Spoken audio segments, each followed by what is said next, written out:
Game of Thrones sempre teve fama de ser uma série com muitas mortes e cenas intensas de violência. Porém, a brutalidade da série não se compara com aquilo que vemos nos livros, onde o Westeros se mostra um lugar bem mais cruel para se viver. E hoje nós vamos falar sobre 5 cenas dos livros tão pesadas que até mesmo foram cortadas de Game of Thrones. Eu sou o TH Magaldi e sejam bem-vindos a mais um vídeo do Cala a Boca Thiago. E antes da gente começar, fica aqui um alerta que pode ser que esse vídeo não seja pra todo mundo, né? Já que ele pode ter aí algumas cenas, descrições pesadas, né? Então fiquem alertados. Bom, começando a lista com um pequeno roubo, já que a gente também não vê isso acontecer de fato nos livros, mas essa cena entra pra lista porque lá a gente tem as memórias e o ponto de vista do Victarion Greyjoy. Pra quem não leu os livros, o Victarion é um irmão do Euron Greyjoy, um personagem que foi adaptado lá em Game of Thrones, e ele atua como capitão da frota dos Nascidos de Ferro, especialmente após o Euron ser eleito, né, rei dos Nascidos de Ferro. Nos livros ele tá a caminho de Meereen para se encontrar com a Daenerys e supostamente oferecer a mão do Euron em casamento para ela. Porém, ele pretende trair o seu irmão e ele mesmo casar com a Dany, já que ele tem lá também a trombeta, né, que pode acordar dragões e tudo mais.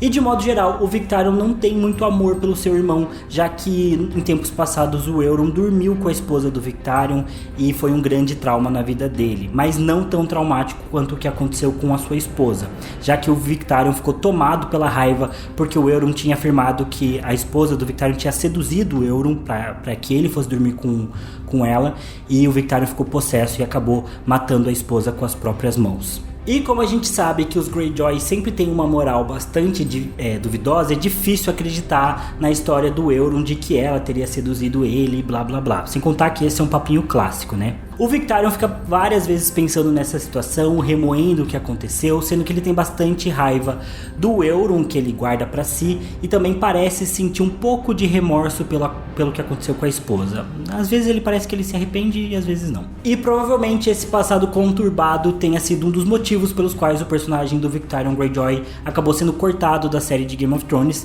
e felizmente a gente não precisou ver essa cena ser adaptada. Bom, tanto nos livros quanto na série, nós vemos que o Robert Baratheon nunca foi muito próximo dos seus filhos.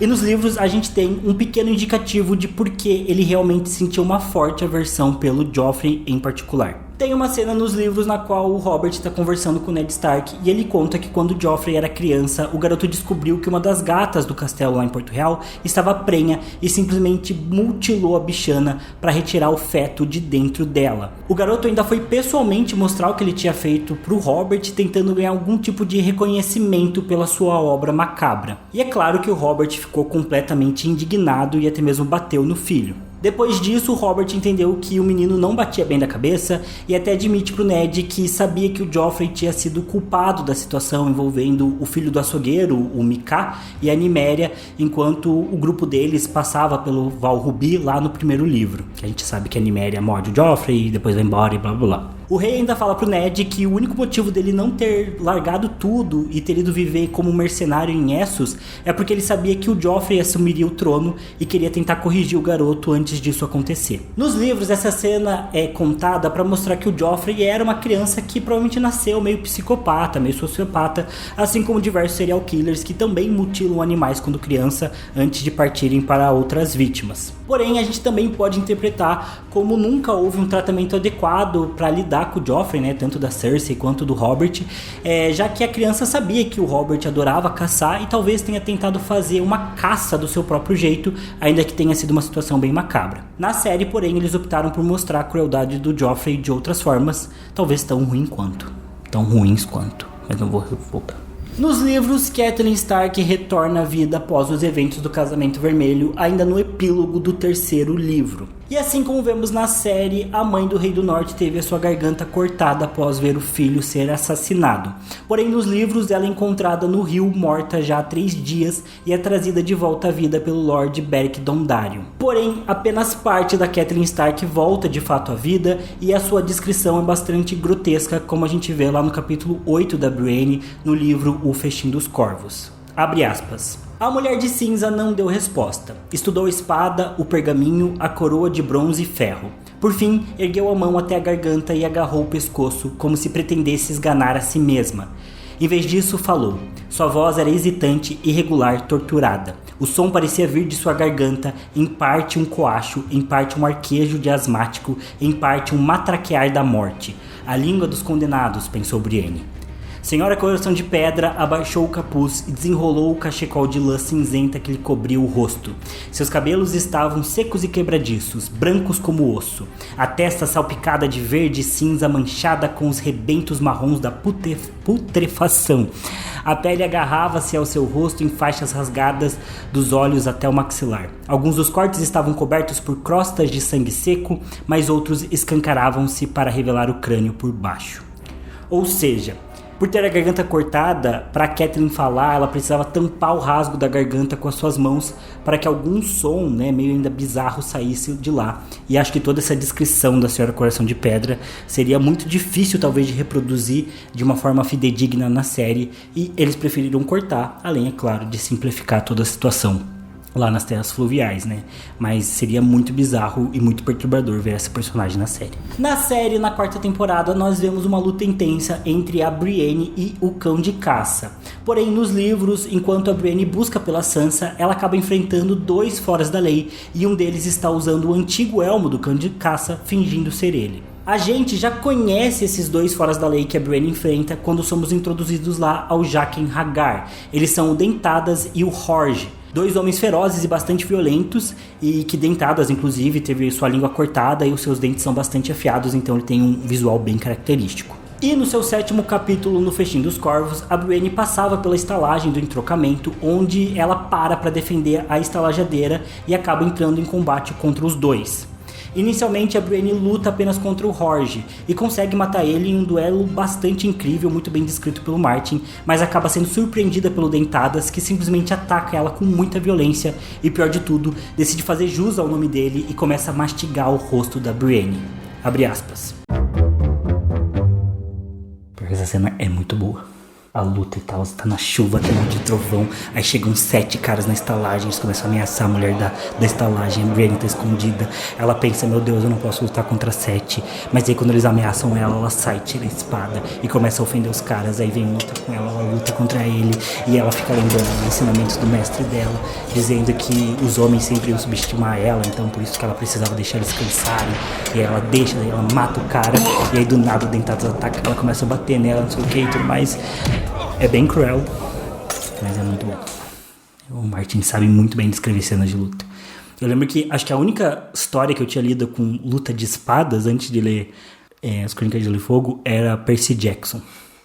E Percy Jackson não é uma obra-prima da literatura. Então, as cenas de luta eram muito mal descritas. E já na época, assim, quando eu era pré-adolescente, eu já lembro de achar muito mal escrito, assim, as cenas de luta. E o George R. R. Martin, ele... Meu Deus do céu. Que homem talentoso. O que esse homem não faz bom? Não, foi tudo que teve tempo de dizer antes de Dentadas caírem em cima dela, enterrando-a mais na lama com seu peso. Uma das mãos dele estava em seus cabelos, puxando sua cabeça para trás. A chuva escorreu do capuz dele quando se inclinou para mais perto. O hálito do homem fedia queijo apodrecido. Brienne tinha o peito ardendo e a tempestade encontrava-se atrás dos seus olhos, cegando-a. Ossos raspavam uns nos outros dentro do seu corpo. A boca do Dentadas escancarou-se com uma amplidão impossível. Brienne viu-lhe os dentes, amarelos e tortos, afiados em ponta. Quando se fecharam na carne macia de sua bochecha, ela quase não sentiu. A boca do Dentadas libertou-se, cheia de sangue e de carne. Cuspiu, sorriu e voltou a afundar os dentes pontiagudos em sua carne. Daquela vez, mastigou e engoliu. Ele está me comendo, Brienne compreendeu. Mas já não lhe restavam forças para lutar. Apesar de cruel, essa cena de luta é muito épica e no final a Brienne acaba sendo salva pelo Gendry, mas provavelmente eles preferiram tirar toda essa violência da série, e deixar só aquela luta entre a Brienne e o Cão de Caça, que apesar de tudo também é uma luta bastante intensa e bastante gráfica, Tem uma hora que eles perdem as espadas e começam a ir no soco, e também é uma cena bem marcante, de batalha, mas nada comparado ao que a gente vê nos livros. Inclusive a Brienne é uma das personagens com certeza as mais porradeiras que tem em toda a das Crônicas de Gelo e Fogo. Bom, e por fim, não dá pra fazer uma lista com crueldade em Westeros sem mencionar o Ramsay Bolton. Mais especificamente o momento que a gente tem durante a campanha contra os Lannisters do rei Robb Stark, onde o Lord Harlys Hornwood é morto na Batalha do Ramo Verde, enquanto seu filho e herdeiro, Daeron, é morto por Sir Jaime Lannister na Batalha do Bosque dos Murmúrios, ambos lutando, em prol, do Rei do Norte. Esse evento acaba deixando as terras dos Hornwood sem um herdeiro masculino, e ela acaba sendo administrada apenas pela viúva senhora Donella Hornwood.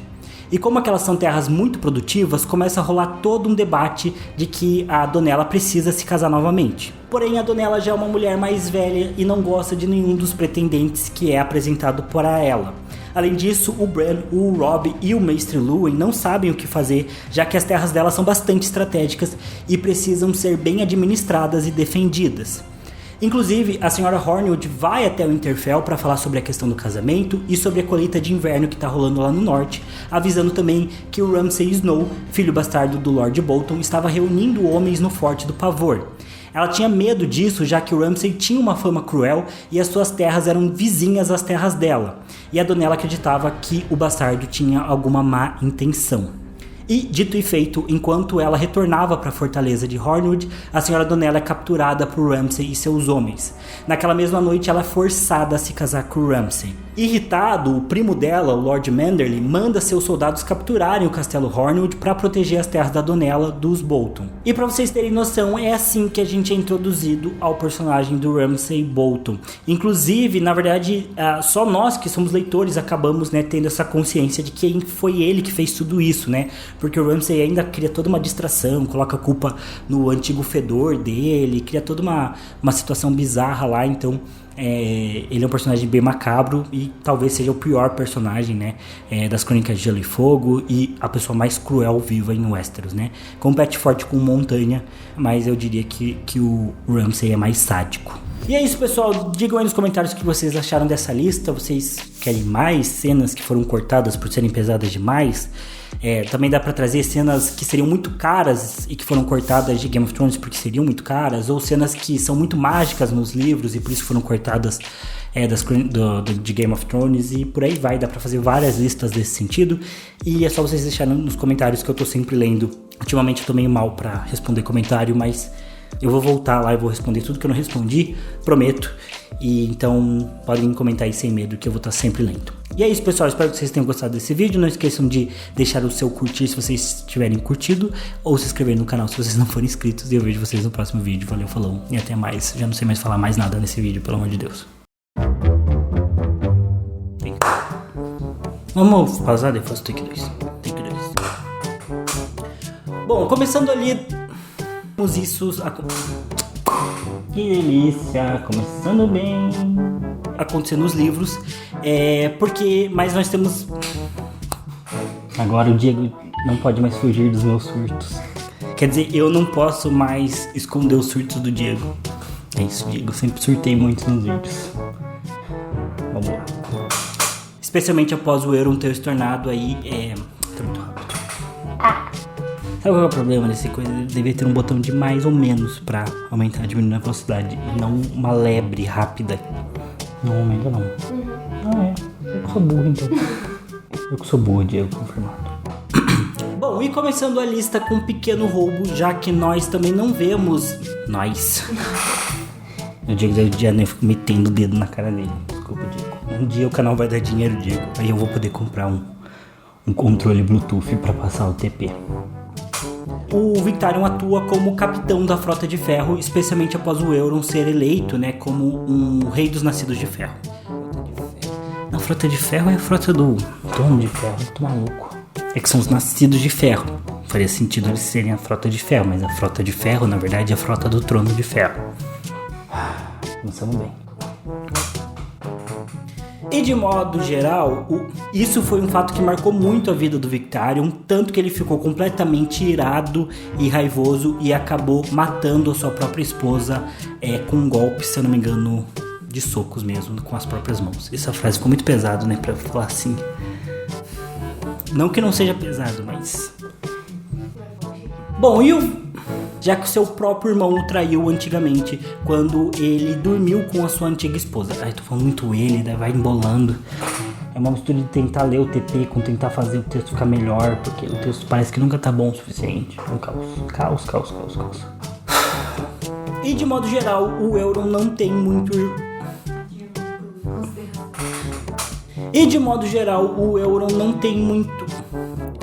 Tá, vai pro take 3. Começamos mal.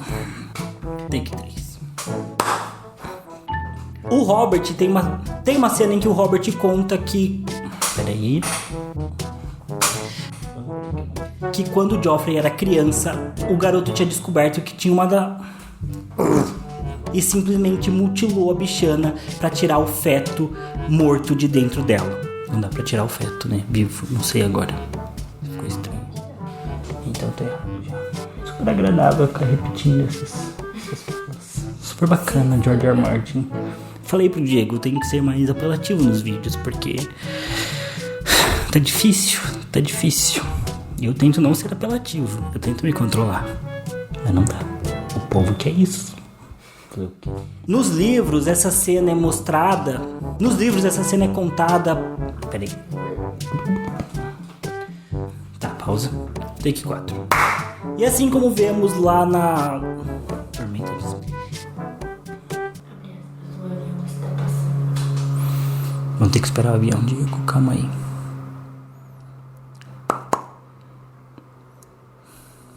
E aí, Diego... Tudo bem com você? Também sempre aqui. Pior que eu comprei o TP, eu pensei assim, nossa, os vídeos vão ficar mais curtos e vai ficar menos coisa pro Diego editar também, né? Mas o primeiro vídeo deu 20 minutos. Mas eu acho que o vídeo ficou mais curto. Metade foi... Deu certo, os vídeos ficaram mais curtos. Pode pausar.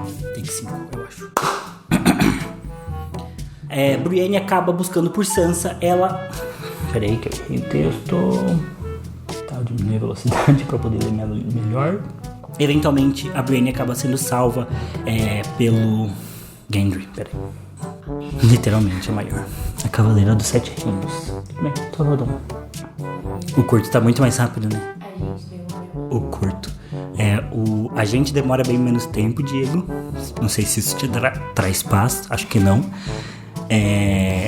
E também o líquido, né? O final sai muito mais curto. Vale muito a pena, eu acho. E pelo menos o Diego tá aqui, ó, se divertindo com a gente. Tá rindo aí, né? Essa é a coisa que o Diego mais gosta, né? Passar o dia dele, a noite inteira, fazendo edição de vídeo. Daí falando, podiam cortar isso, ser mais rápido. Não, tô fazendo piada na câmera. 2 mané. Desculpa, Diego. A gente tá tentando melhorar. Tá, vai lá. Vamos lá. Para de atrapalhar o Diego. E nem dos que são apresentados pra ela. E pra vocês terem uma noção, basicamente é assim que a gente é introduzido ao personagem do Ramsay. E não sei dizer se essa seria a última ou a maior maldade. Não é a última maldade, com certeza. Essa cena eu achava mais cruel, apesar das outras serem mais gráficas, talvez. Essa eu acho muito cruel. Porque você no livro também você vê a Donella, você vê ela indo, falando, você vê ela querendo casar. Tipo, ela não gosta de nenhum dos pretendentes e ela é uma mulher mais velha também. Então ela, tipo, não tá muito afim. Mas ela fala que se o Robb quiser que ela case, ela vai casar com quem ele escolher, não importa. Então ela tá bem intencionada. Ela promete mandar uma porção a mais dos recursos do inverno pro Robb. E então ela é bem boazinha, assim, no geral. E aí você só descobre vários capítulos depois que o Ramsay ferrou com ela. E ele faz tudo de um jeito bem ardiloso, coloca a culpa em outra pessoa, se não me engano. Acho que ele coloca a culpa no antigo fedor dele. Inclusive acho que eu vou falar isso. E pra vocês terem noção, é assim que a gente é introduzido ao personagem. Ficou muito estranho. Só que eu quero introduzir essa coisa do fedor. Eu quero refazer. Pera aí, Diego.